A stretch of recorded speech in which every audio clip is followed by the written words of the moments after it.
Police in a small Southern Virginia town have charged a 29-year-old man with attempted murder, accusing him of dousing Danville City Councilman Lee Vogler with a flammable liquid and setting him on fire. Witnesses at the local magazine where Vogler worked told police Shotzi Michael Buck Hayes somehow forced his way into the office and threw the liquid on Vogler, who exited the building, where Hayes then set him alight. The magazine's publisher shaken by the assault. This type of senseless act of violence has to stop. You do not have the right as a human being to get upset with someone enough to lash out and attempt to harm them in any way, much less this way. Witnesses provided a description of the suspect and his car. Hayes was arrested a short time later. Police say the two men knew each other and that the attack stemmed from a personal matter, not related to politics or Vogler's position on the city council. This is Danville City Councilman Lee Vogler. In 2012, Vogler, a Republican, became the youngest person ever elected to the council at 24. He was repeatedly re-elected, including last year, and wrote regularly for the magazine, often short posts about life with his wife and two young children. He is a very gregarious, handsome gentleman with a tremendous energy. Vogler was airlifted to an area hospital after the attack. The magazine's publisher says he was conscious and speaking at that time, but tonight there is no new word on his condition. Tom? Garrett Hake on that horrific incident. Garrett, thank you. We thank you for watching, and remember, stay updated on breaking news. Shalom. I'd like to start out by giving all glory, praise, and honor to Yahweh, Bahasham, Yahweh Shai, Bahasham, Rakak, Wadash. Double honors to the elders and apostles of the Great Millstone, and Shalom to the elect of Israel. This is the Mayim in Atlanta, and you see what just occurred over in Danville, Virginia, and where one of the councilmen was lit on fire. He was doused in gasoline and lit on fire. And bringing up this story, even though it's a small story up in Virginia, bringing it up because it's a sign of the times. This is kind of a little preview into the chaos that's going to be happening during the fall of Esau's world. And some of that's the people's hearts growing colder and colder. And that was a cold act. Some people in the comments are saying it was a lover's spat or a crime of passion, which may be.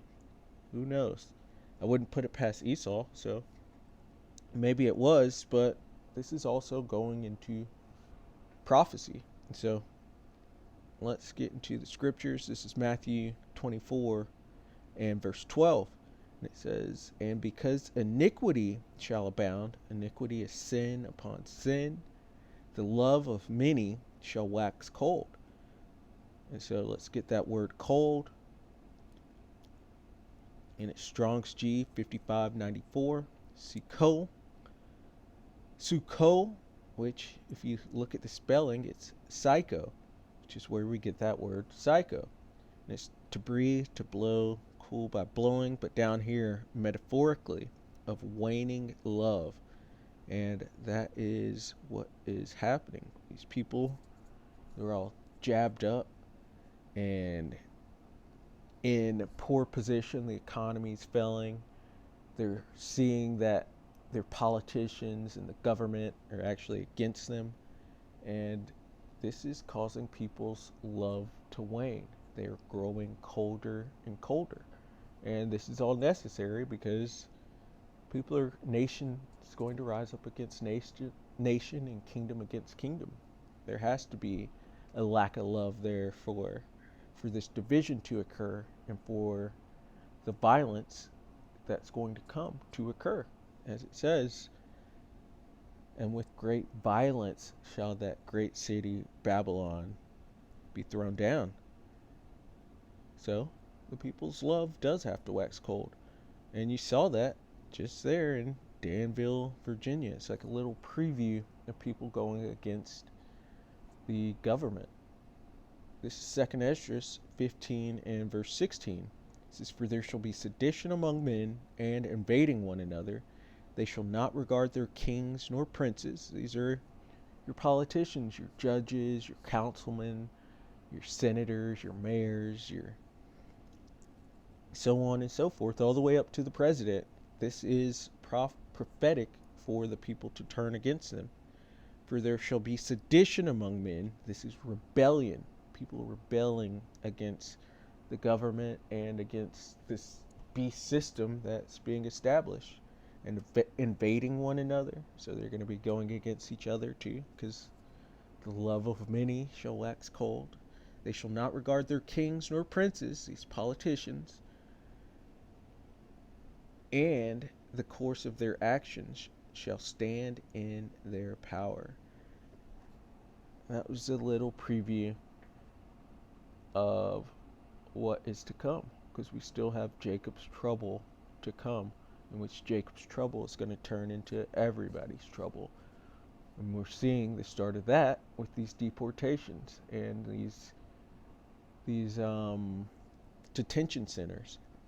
And we also have civil war that's going to brew, and people just going against each other on every front, socio-economically, ideologically going against each other. And then World War III as well. The hearts of many are waxing cold, and we're watching the rebellion brewing. And the Lord said, when you shall see earthquakes and uproars of the people, he's going to start he will be in the process of coming back to visit this place. And we're seeing the earthquakes. There's that tsunami warning from the earthquake in Russia that's still ongoing. It seems like it's waning, but that's just another example of an earthquake. And then we got uproars of the people. People are protesting everywhere. There's no king's protests almost every weekend still. And we're getting to that time where Yahushua is coming back to visit this place and take his rightful seat at the top of the world. And so, Lord willing, that was edifying. I'd like to give all glory, praise, and honor to Yahweh, Bahasham, Yahushai, Bahasham, Rakak, Wadash. Double honors to the elders and apostles of the Great Millstone. Shalom to the elect of Israel. Shalom.